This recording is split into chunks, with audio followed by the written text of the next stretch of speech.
গ্যাংরেজ রোগে আক্রান্ত হয়ে দুটি পা হারানোর পথে রঘুনন্দনপুর গ্রামের রেজাউল মোল্লা। আসসালামু আলাইকুম সবাইকে। আজকে আমরা এসেছি অন্যরকম এক ভিন্ন মানবিক ভিডিও নিয়ে।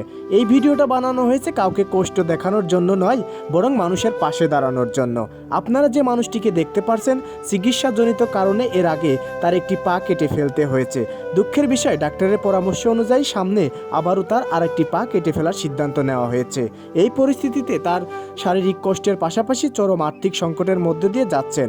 চিকিৎসা, সংসার সবকিছু মিলিয়ে এখন তার সাহায্যের খুবই প্রয়োজন। এই ভিডিওটা যদি কোনো হৃদয়বান ব্যক্তি দেখে থাকেন, তাহলে আমি বলবো একটু হলেও সাহায্যের হাতটি বাড়িয়ে দেবেন।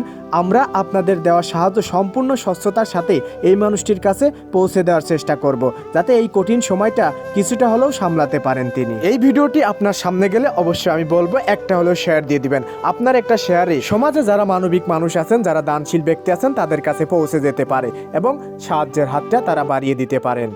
এখন আমরা তার বাড়িতে এসেছি, তার সাথে আমরা কথা বলবো এবং বিস্তারিত জানবো যে তার কি হয়েছিল এবং কি জন্য তার আগে একটা পা কেটে ফেলতে হয়েছে এবং এই পাটাও কেন কেটে ফেলতে হবে এবং ডাক্তার কি বলছে সেই সব বিষয় নিয়ে আমরা এখন তার সাথে কথা বলবো।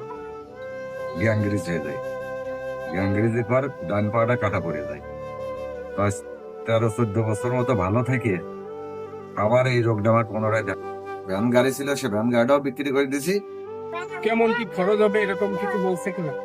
ডাক্তার প্রথম বলেছিল 60,000 টাকা, তারপরে এসে বলেছে 55,000 টাকা। আর আপনার যে আগে যে পাটা ছিল ওটা কত বছর আগে কাটা? ওটা আমি 15-16 বছর আগে কাটা। আর এই যে এই পাটার সমস্যা, এটা কতদিন ধরে হচ্ছে?